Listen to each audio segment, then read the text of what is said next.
Oh, so we are live on the webinar. So good afternoon, everybody, or good afternoon in the UK. Here we are for our second live session. So early lunch for some people. Hope you're joining us. There's some people out there like we had last time, which was really good. And this is also a new opening for us. This is season 2 of the Leadership Detectives. So Neil and I have been doing some good development, working with some people on how we want to improve what we bring you. So season 2, episode 1. Neil, good to see you. Ready for our next live webinar on season 2. Season 2, episode 1, exciting stuff, eh? It sounds like a Netflix, binge session. We'll get to see all the seasons through it. Anyway, no, it's great to be here. It's great to be back. It's great to be doing another podcast and doing it live as well. And the topic this week, I thought when we started talking about this, we put together the Leadership Detectives to help people who want to be better leaders. Yeah. And we talked about it. Well, actually, what is a leader? We need to really define that and spend a bit of time just helping people understand, or at least give our view on what is a leader. So that was where we thought we'd take the conversation for the next 25 minutes or so. And we got a few questions posed, and we've got some people joined us for the live webinar as well. So we're going to open up for questions as we go towards the end of it. But let's start with the dictionary definition. Dictionary definition of what is a leader: the person who leads or commands a group, organization, or country is the dictionary definition. Yeah. What would you say, Albert? What would you say when you're determining a leader? So, I mean, what it says there, absolutely right. And that's a really good point, right? Because it says commands a country or a group or whatever, right? You're a representative. I would say as a leader, you are a representative of a community. So you've got to think about that in this. You're a representative upline, and to the people down below, they've got to look at you that way as being someone they can go to that has their interests at heart. Okay, so why do we need leaders anyway? I mean, so what would happen to an organization or to a team or to a country if we didn't have leaders? Yeah, no, it's a good point. I mean, look, we'll go into some of the detail about exactly what is a leader and what do they bring. I don't think we're going to dive into the hows, but we'll talk about what they bring. But part of what they bring in terms of vision and direction and motivation and all of those good things, would they happen if you didn't have someone in that position making it happen? The team, whether it's corporate or whether it's sport or whatever, those guys are focused on the task. They're getting the task done. Who's doing the overall management of that? And you and I always end up with what's leadership, what's management, right? But there is some management of that whole thing. Are you getting the best out of the people? Have you got the right people in the team? Are those people developing themselves? So you're also a good conscience for those people as well. What I find really interesting when we talk about leaders and people in positions of power, so that definition about leading a country. Yeah. Someone could someone who's leading a country or leading a business not be a leader? You mean not be a leader by title? No, I mean not be a leader. Actually not do a leader's job. I guess they could.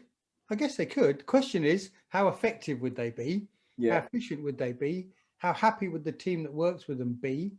Yeah, I mean, you absolutely could have someone in the position that is not delivering what's required by a leader, not executing the way that a leader is meant to execute. Of course you could. And now you and I normally call that bad leadership. I mean, I would argue actually that there is a big portion of people who have leadership roles who are not leaders. Yeah. So then what determines when someone is a leader? So that comes back to the definition. What is a leader? And so we did a bit of Googling on this and to come up with some definitions. And actually, there were a couple of, I thought really summed it up well. A great leader, this is a good quote, poses a clear vision, is courageous, has integrity, honesty, humility, and clear focus. This is really important. The next piece is great leaders help people reach their goals, are not afraid to hire people that might be better than them and take pride in the accomplishments of those they help along the way. So it's about the people. It's about enabling the people. Would you say that was a good definition?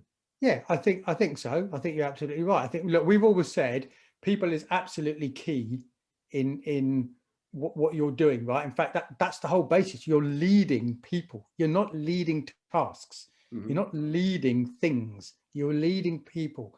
And maybe that's something we haven't got across enough, right? Never forget, guys, as a leader, that the leadership detectives talks about, you're leading people, right?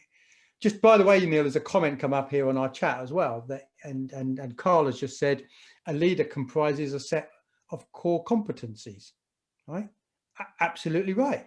Absolutely right. And those core competencies are part of what we'll talk about as we go through here. You know, being able to have a vision and motivate people and. Yeah, and I think that's the kind of why and how you do it is one thing. And it does pose a question that I think on the competencies is interesting, because are those competencies learnt, or are they a natural skill set that someone is born with because of their personality, because of their drive and motivation? Well, that's an interesting point, right? Because what's the difference between a competency and an attribute or a quality? Mm-hmm. So there are some qualities that you might have, but I think competencies, in my world, I believe competencies are learned because I think they're a skill. Mm-hmm. Do you have an affinity to be able to do that anyway? Is it your natural quality and behavior? I think that's a different thing. Personally, I think we can make a leader out of most people, right? But the big thing is, do they want to? So you think leaders can be created? I think leaders can be created, but the raw product you're working with has to be right.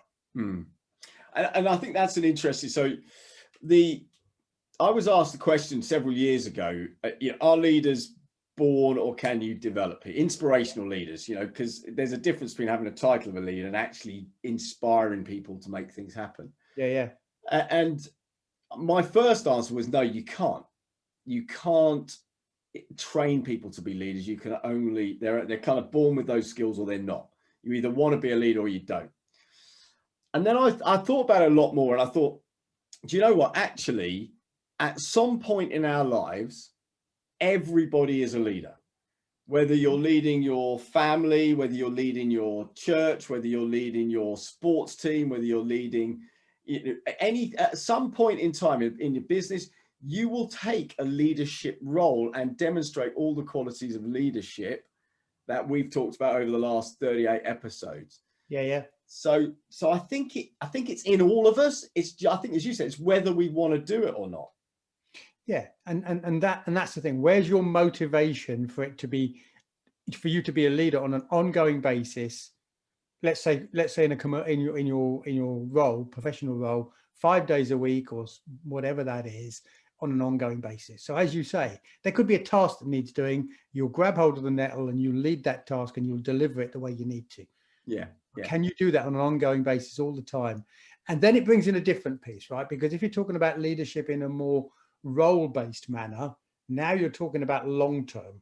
Now you care about the development of your people. Now you care, it's not just a short-term, get this thing done and move on. But I absolutely agree with you.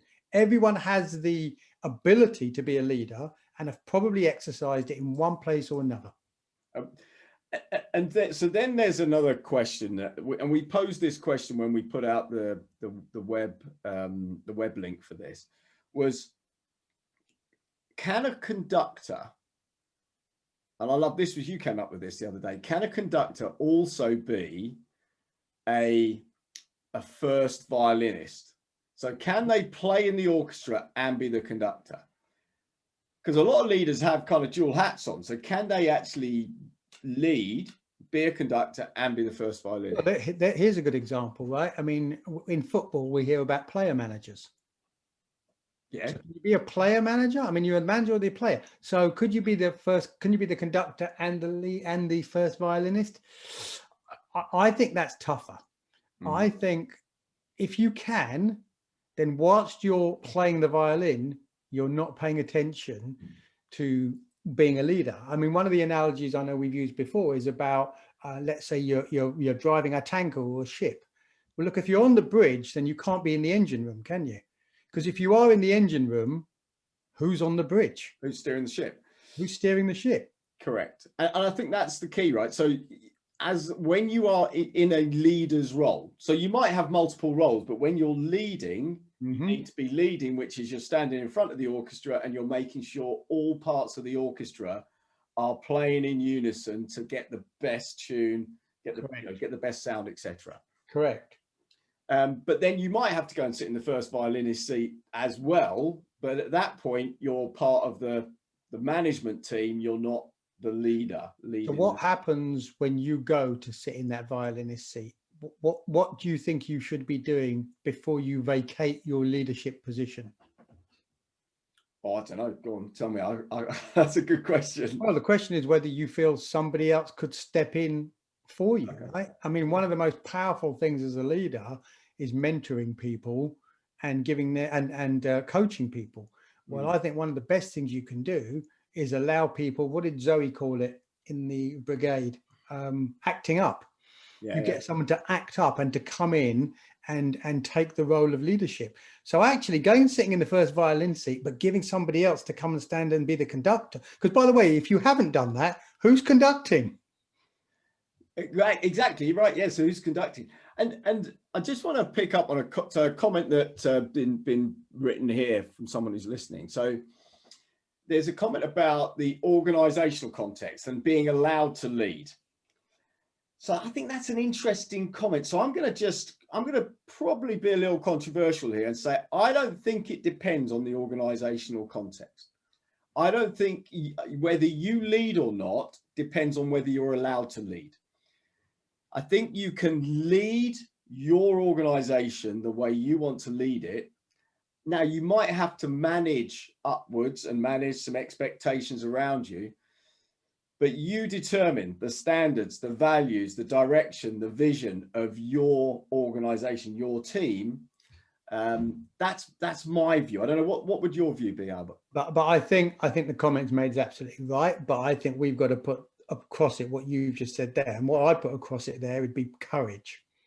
You need to take the courage to do what you think is right. Some organizations might not tolerate that. There might be a consequence for that. By the way, there might be a reward for that, right? Yeah.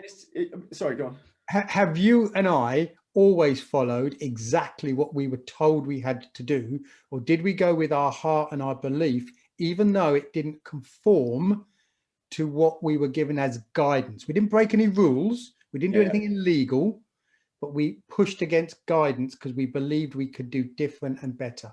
Did we or didn't we do that? And did it? Yeah. No. So my view is, I've worked and you've worked for some pretty awful leaders.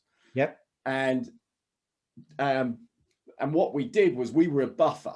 As a leader, we were the buffer between what we were being, the way we were being treated and the way we were being led, and what we wanted to, the standards we wanted to set and where we wanted to take our teams. And I think courage is an interesting one. So leaders have to have the courage to step forward.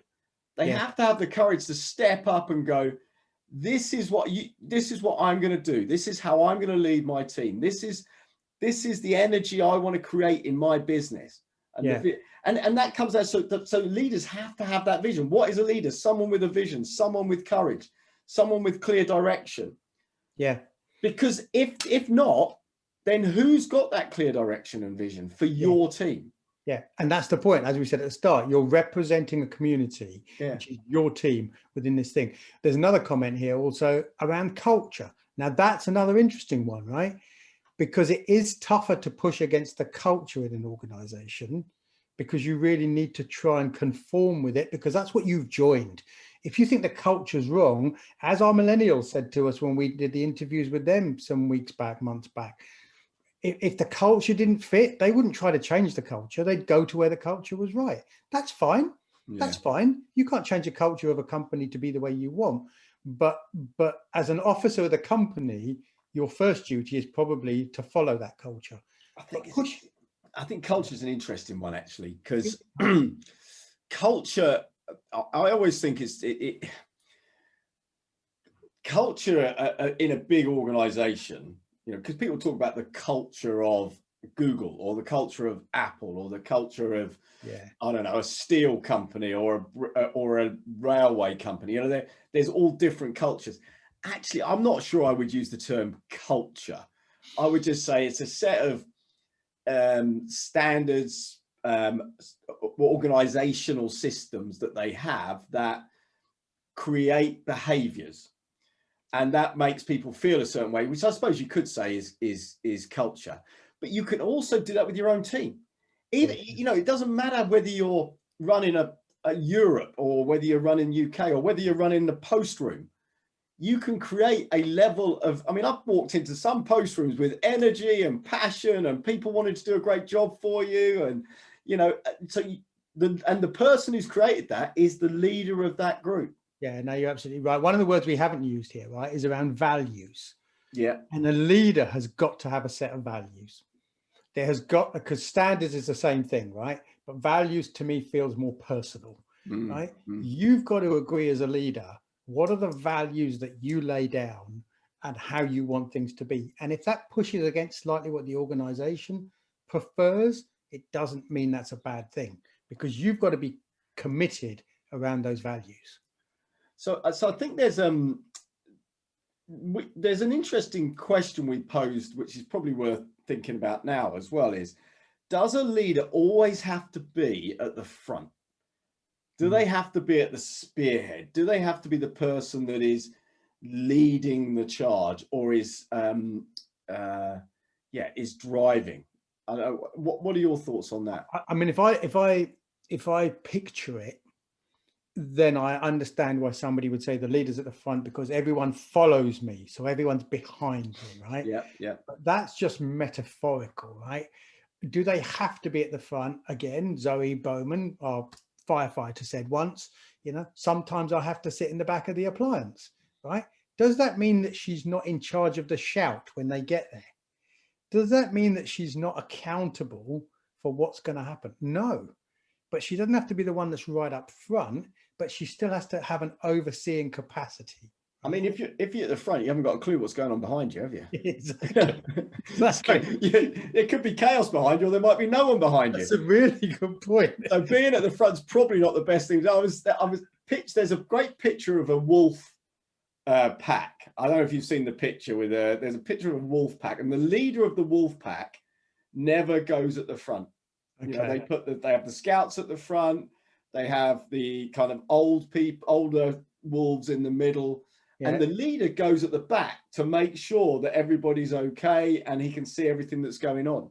Yeah, no, you're absolutely right. Look, I remember one of the times one of the things I got to do, we went up Ben Nevis, and we went up Ben Nevis in January in the snow that was absolutely mad, sideways snow, minus 20 degrees. It was crazy, blizzard. If somebody got too far ahead, you wouldn't even see them. There's no point the leader being at the front of that, right? No. If we've all wandered off behind them. So there was a great example, because actually I ended up one of the last people and the leader came back for me, but it just proved he needed to be at the back, but able to see to the front. Yeah. Quite challenging, right? Quite challenging. So I want to, which is right. So the answer to the question is no, a leader doesn't have to be at the front. In fact, probably best if they're not. There might be times where you have to lead by example, but then you probably don't. So let's go back to some of the comments that are coming through here. There's a thing here about does the organization have to have clarity with regards to strategic direction so that it can align to the values? And organizational clarity regards their strategic direction. Starting point. So actually, there's an interesting point here around if the people in the team's internal values don't align with the leader's values, what kind of problems might that create? That's an interesting thought process. I've never thought about that before. Well, it depends. If the leader, is there a right or wrong? If what the leader wants to see happen and and is missioned as the organization to make happen, because you're not on a personal mission here, right? Mm. You are on a company mission that you are using your leadership skill to deploy, right? Mm. So I always remember the phrase that I heard growing up, which was, you either change the people or you change the people, right? And part of that changing the people could be an education, it could be an alignment, it could be clarity, it could be the people don't actually see things that you see. Don't forget, in a leadership position, you get visibility they don't get. Now, there is also, if you have to change the people because maybe someone's not right in the team, that's not a bad thing. That's leadership. Yeah, and actually, if you think about, let's say, if you look at typical values within an organization that leaders are creating, one of them might be a value of openness. Mm-hmm. You know, we're open with each other, we're honest with each other. Some people might not be comfortable with openness, I guess, and might not be comfortable with that kind of culture. Mm-hmm. So does that mean they're the wrong person for the team, or does that mean their level of comfort? You know, I don't know. I don't know the answer to this, actually. I'm kind of thinking out loud. Well, it's an interesting one, Neil, right? Because as we've always said, right, you shouldn't only look to construct a team of people just like Yeah, you, that's what I was thinking. right? Yeah. But so long as they don't miss out on anything and the team doesn't miss out on something from them not wanting to conform to a certain practice, you know, we have to be reasonable. Look, we've always said you've got to treat individuals like individuals as well, but they also have a responsibility to the team. Just as you have a responsibility to the team as the leader, every member has a responsibility to the team. So, but we've got to respect people's individuality as well, right? I mean, how many times we go on conference calls and people don't want to put their camera on? Yeah. They prefer not to be seen now. You've got to respect that, right?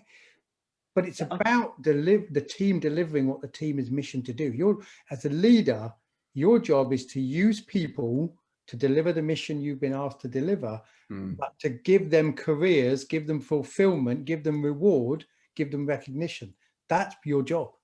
I guess there's an interesting question here as well, actually, because if I look at when I talk about values and standards, when I'm running workshops to help leaders set their values and standards, I use the example of the British rugby team and of the British Army, because they have a set of clearly defined values and standards that they will live by. So Clive Woodward, for instance, had 12 of them when he was running the England rugby team. And one of them was, everyone will be on time. No one will be late. Now, so if that didn't fit with your internal compass, it wasn't a case of the team was going to change its values. You then had to conform with those values. That's the minimum we're going to do because we respect each other. We're going to align to these values. So if you wanted to be part of that team, or in the British Army, if you want to be part of that culture, then you've got to conform to these minimum standards, these values. Yeah, I mean, this is a difficult conversation, right? Because if we're trying to be too inclusive and let everybody have their own choices and their own decisions, that's anarchy, that's madness, right? Right, you know, but you've got to respect individuality. But come on, if there are certain standards, which is the way we do things here, that is not a drain on you personally, it's not attacking your personal values, it's not, you know, we're not telling you to come to a call at 3 o'clock in the morning, right? If it's reasonable, then if that's the way things are done around here, that's culture. I suppose that is culture. Yes, there's the blend there. So, and this comes back, we go back to the question, what is a leader? Yep. So I think what we've said during this conversation is a leader is someone who creates that vision, direction, that passion, that energy for their team. However, whether that's, you know, whether that is the post room or whether that's at the board level or whatever it is. Yeah. They've got courage, and they set the values and they set the standards and they set the pace or the environment. So, and actually, if you've got a bad environment and a bad culture and bad feeling, that's a leader's created that. Yeah. Yeah. And they're a motivator. They're an inspirer, right? Their job is to inspire you to want to do the best you can do and be the best you can be, right? I mean, it's really difficult to do justice to this topic in 30 minutes, right? And nice to answer the questions and respond to the comments that are here, right? But there's lots more to this, right? I mean, yeah, your job is still to deliver results, but it's about good communication. It's about making sure you're sharing with your team where the company's going, right? Or the organization that you work for. It's about being authentic, vulnerable, and human. Right? That's a lot of what we just talked about here. This individual, respecting that individuality, is about being human. Yeah, I agree with you, and I think so. So what is a leader? It's the person who is driving whatever that is forward, and that doesn't mean you have the pips on your shoulder or the title or the long business cards, you know, with all the. It means that in that situation, you are taking. You are setting the direction, you're setting the standards, and you're enabling the people around you to succeed. Yep. So there was one more question in there, Neil, we haven't covered, right? Which was, do you need to be the master of the craft? I was just, funny enough, I was just going to say that. And that's a really good point. So as a leader, do you need to be the person who understands in detail the topic that you are, of the business that you're leading or the team that you're leading? My personal view is absolutely not. You just have to know where you want to take that team, and it has to be compelling, it has to be inspirational. You don't have to be an expert at manufacturing widgets to lead a business that manufactures widgets. Yeah, I think you need to have an overall understanding as to what's involved, because only then can you also ask some challenging questions about the team, about how they can improve, how they can do it better. You know, one of the definitions we saw was about rallying people to move forward to a better vision. Well, better maybe means different. Well, you don't know what different is if you don't know what you've got today. So I think you need to have an overall understanding, but not into the widgets, not into and in fact, if you are, then you're probably not. You might be a technical leader, but that's different, and you're probably not letting the person who is the leader get on with their job. You're probably doing someone else's job. You're right. So let's start wrapping this up now, because I think we're just getting to the end of the 30 minutes, and you know, we wanted to start this off with by talking about what is a leader while we start off season 2, and hopefully that's been useful in that kind of conversation. Other thoughts you want to add before we start wrapping up? No, look, really good to open season 2 here. This topic of what is a leader was absolutely kingpin for us to revolve around as we go forward now, because as we go forward over the weeks, not only will we have some good guests for you to listen to, but we'll also try and delve into a bit more of the hows. So this was just going to be the pivot from which we've started, guys. Hope it's a good opening for you, and really good to have been here doing it live. So please, we've got the offer. If you want to have a free coaching session with one of us, please reach out to us. Go to our website, send us a message. Can I just make a comment on that, Neil? Sorry, guys, we know we had a slight hiccup in our website. So we had it fixed, but there may have been any of you that may have put a message in and we haven't responded because we didn't receive it. So apologies, but if you want to go back and resend a message that you may have put in, we now know it's all working the way that it should. Yeah. So, no, that's perfect. And so thank you for listening. Thank you for those that are live listening to this live, and you know, this will go out as a recording as well, obviously. And thank you for your comments and questions. Yep. Should we wrap it there? Really good. Good to be here, guys. Thanks ever so much. Looking forward to coming to you over the coming weeks, and let us know if there's anything we can help with. Good to see you, Neil. Thank you. Cheers, Albert. You take care. Speak to you soon. Cheers. Cheers, guys. Take care. Bye, everyone. Bye-bye.